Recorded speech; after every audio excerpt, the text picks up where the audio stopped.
আসসালামু আলাইকুম রহমতুল্লাহ।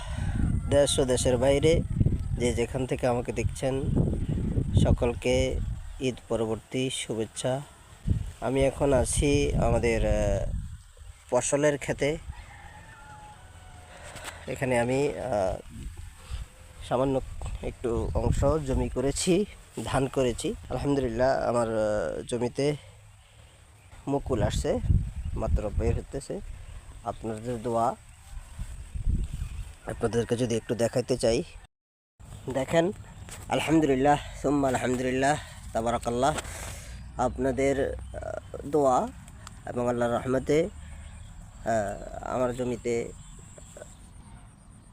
ধান এসেছে, নতুন ধান বের হচ্ছে, কুশি বের হচ্ছে।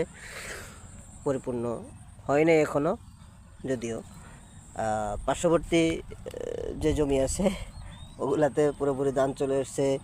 এখানেও পুরোপুরি মোটামুটি ধান চলে আসছে। ওই যে এক ক্ষেত পরে ওখানে দেখেন অলরেডি ধান কাটা হচ্ছে। আলহামদুলিল্লাহ, ওটা আমার বড় ভাই বর্গা নিয়েছে। এটাও আমি আমারটা বর্গা নিয়েছি। এখানে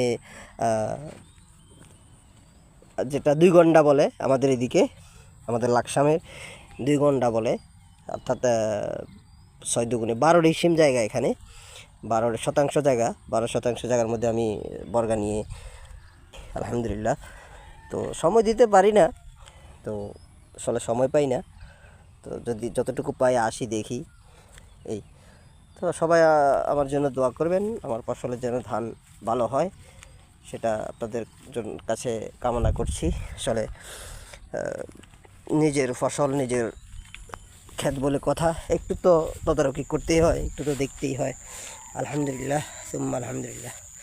সকলের কাছে দোয়া প্রার্থী, সকলে আমার জন্য দোয়া করবেন। সবুজ এই বাংলার প্রকৃতি, আসলে বিশেষ করে উদ্দেশ্য আমাদের প্রবাসী ভাইদেরকে দেখানো। ওনারা দেশকে প্রতিনিয়ত মিস করে, যেহেতু আমিও প্রবাসে ছিলাম প্রায় 3 বছরের উপরে। তো এখন হয়তো দেশে আছি। তো আমি জানি প্রবাসীরা দেশকে বেশি মিস করে। তো তাদের উদ্দেশ্যেই মূলত ভিডিওটা করা। সকলকে স্যালুট। প্রবাসী ভাইদের জন্য দোয়া রইল, তারা যেন নিরাপদে সুস্বাস্থ্যের সাথে এবং উত্তম রিজিকের সাথে থাকে। আল্লাহ তুমি কবুল করো, আমিন সুম্মা আমিন।